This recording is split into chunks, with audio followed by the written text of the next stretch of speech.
Sahabat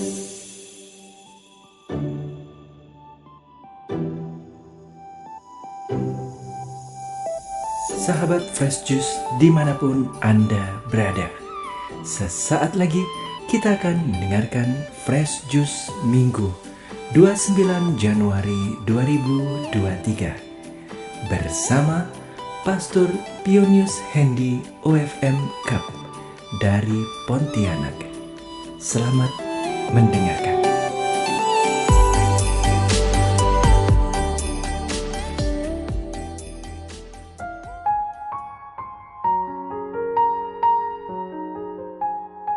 Halo, salam jumpa kembali buat Bapak Ibu, Saudara-saudari, dan teman-teman kaula muda dimanapun Anda berada saat ini. Senang rasanya kita bisa bersua kembali di hari Minggu ini. Saya berharap semoga semuanya dalam keadaan sehat walafiat dan tak kekurangan sesuatu apapun juga. Hari Minggu ini kita akan merenungkan sabda Tuhan yang diambil dari Injil Matius bab 5 ayat 1 sampai dengan 12a. Mari kita simak dan renungkan bersama. Pada suatu hari, Yesus naik ke atas bukit sebab melihat orang banyak. Setelah ia duduk, datanglah murid-muridnya kepadanya. Lalu Yesus mulai berbicara dan menyampaikan ajaran ini kepada mereka. Berbahagialah orang yang miskin di hadapan Allah, karena merekalah yang empunya kerajaan surga. Berbahagialah orang yang berduka cita, karena mereka akan dihibur. Berbahagialah orang yang lemah lembut, karena mereka akan memiliki bumi. Berbahagialah orang yang lapar dan haus akan kebenaran, karena mereka akan dipuaskan. Berbahagialah orang yang murah hati, karena mereka akan beroleh kemurahan. Berbahagialah orang yang suci hatinya, karena mereka akan melihat Allah. Berbahagialah orang yang membawa damai, karena mereka akan disebut anak-anak Allah. Berbahagialah orang yang dianiaya demi kebenaran, karena merekalah yang empunya kerajaan surga. Berbahagialah kalian jika demi aku kalian dicela dan dianiaya, dan kepadamu difitnahkan segala yang jahat. Bersukacitalah dan bergembiralah, sebab besarlah ganjaranmu di surga. Demikianlah sabda Tuhan.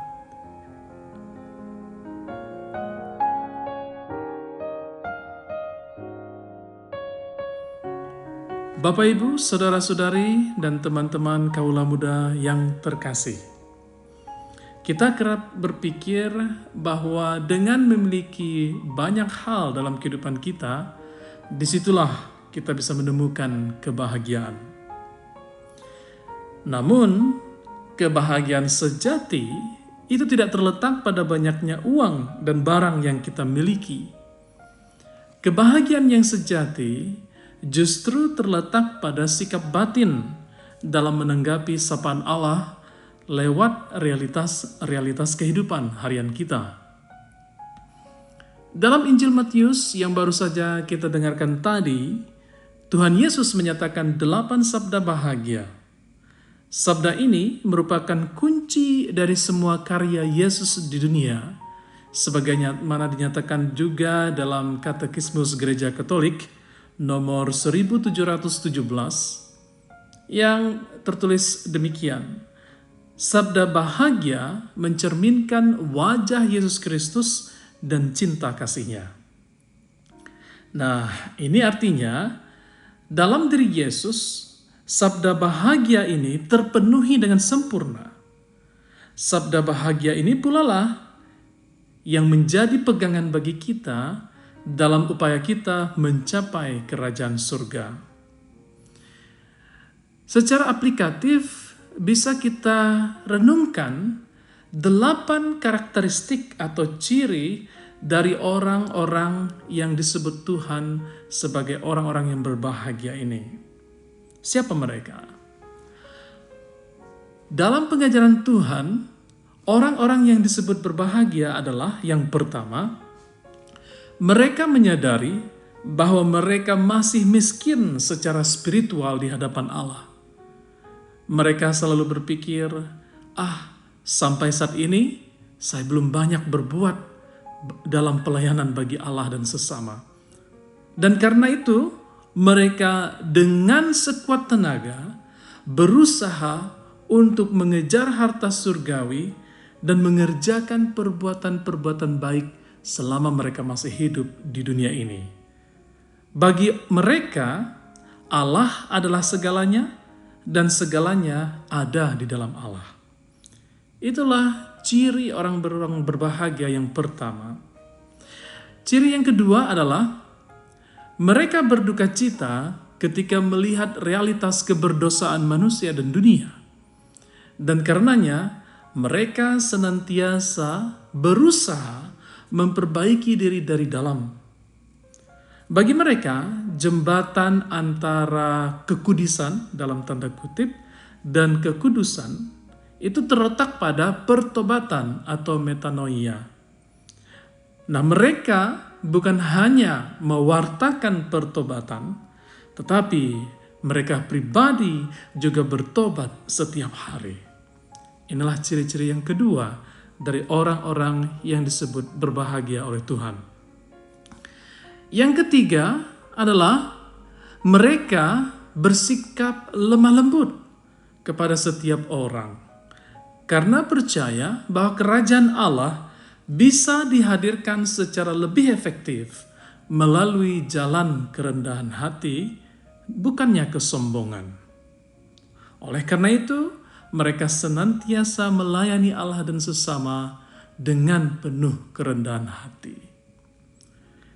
Karakteristik yang keempat dari orang yang disebut berbahagia oleh Tuhan adalah mereka selalu lapar dan haus akan kebenaran, karena yakin bahwa kepuasan rohani hanya ada di dalam Kristus Tuhan. Firman Allah menjadi tonggak utama dan nafas dalam aktivitas hidup harian mereka.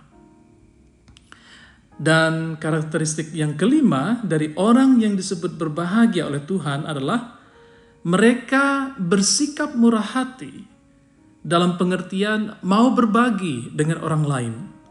Bukan pertama-tama karena mereka kaya raya, tetapi karena mereka mau meneladani sang guru yang sudah terlebih dahulu berbagi kehidupan dengan dunia.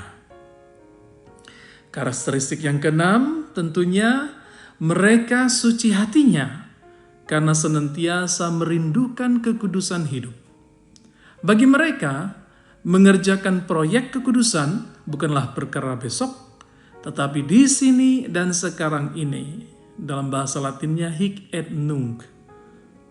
Dan yang ketujuh, karakteristik yang berikutnya adalah mereka membawa damai bagi seluruh makhluk ciptaan Allah tanpa pandang muka. Bagi mereka tidak ada lagi perbedaan suku, agama, ras, antar golongan, sebab semua makhluk hidup adalah saudara dan saudarinya.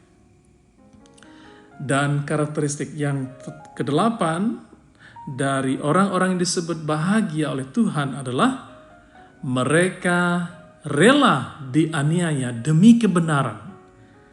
Kendati mereka memperoleh penderitaan, mereka tetap mau berdiri teguh, tetap pada imannya sampai pada titik darah penghabisan. Dan untuk itu mereka siap mempertaruhkan segalanya demi Tuhan.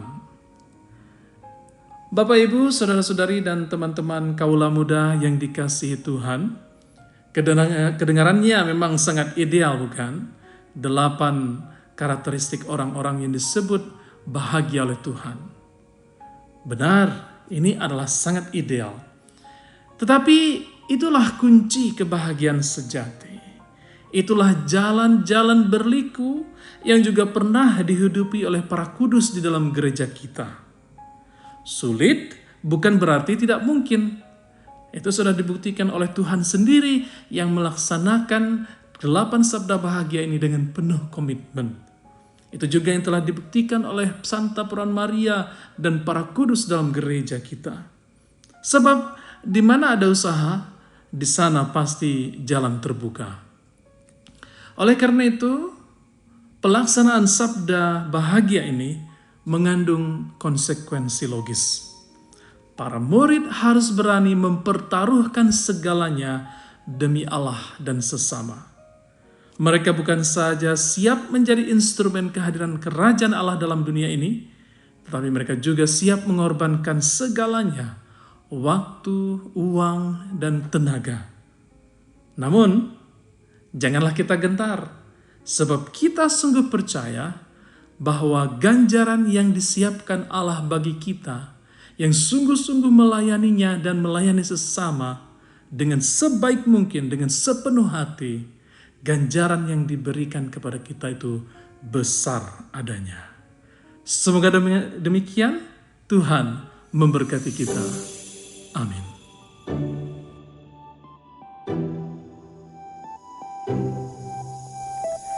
Sahabat Fresh Juice, kita baru saja mendengarkan Fresh Juice Minggu 29 Januari 2023. Terima kasih kepada Pastor Pionius Hendy untuk renungannya pada hari ini. Sampai berjumpa kembali dalam Fresh Juice edisi selanjutnya. Tetap semangat, jaga kesehatan, dan salam Fresh Juice.